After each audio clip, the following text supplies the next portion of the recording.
So I'm Rob Chapman, I'm the chairman of T-Ports, have been involved in this project now since inception, getting on 2 years, and really proud today to announce that it's gone from a mere idea to an actuality. This is now reality.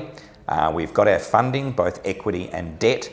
The bulldozers will be on site next week, and we're going to have a port ready for Eyre Peninsula farmers for this year's harvest.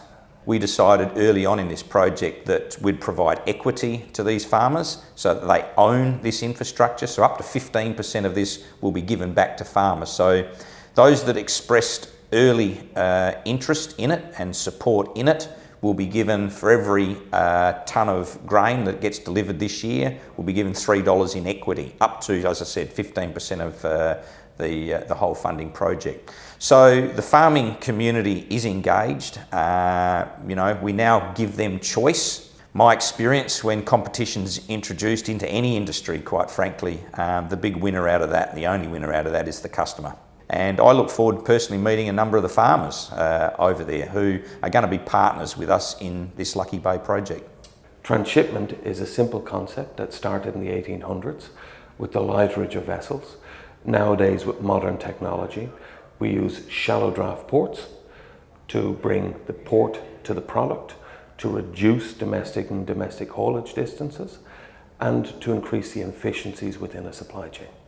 Lucky Bay port has already been created, the harbour has already been dug out, the port infrastructure will be built in the course of this year, which includes material handling systems, silos, and fertiliser facilities will be built in stage 2 of construction.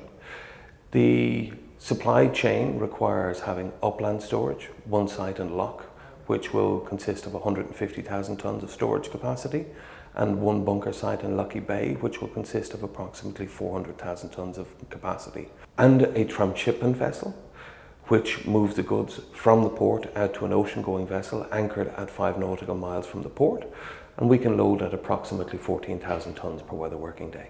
This project will improve the returns to growers, make them more competitive on the world stage. This is about South Australia, about improving the lot of South Australians, about giving South Australians work, about giving South Australian companies the opportunity to build this port with us. Yeah, the girls are very supportive, obviously, with their expression of interest with tonnes throughput for the business. They are looking for change and more competition in the grain supply chain on Eyre Peninsula, and that's what we bring as a business.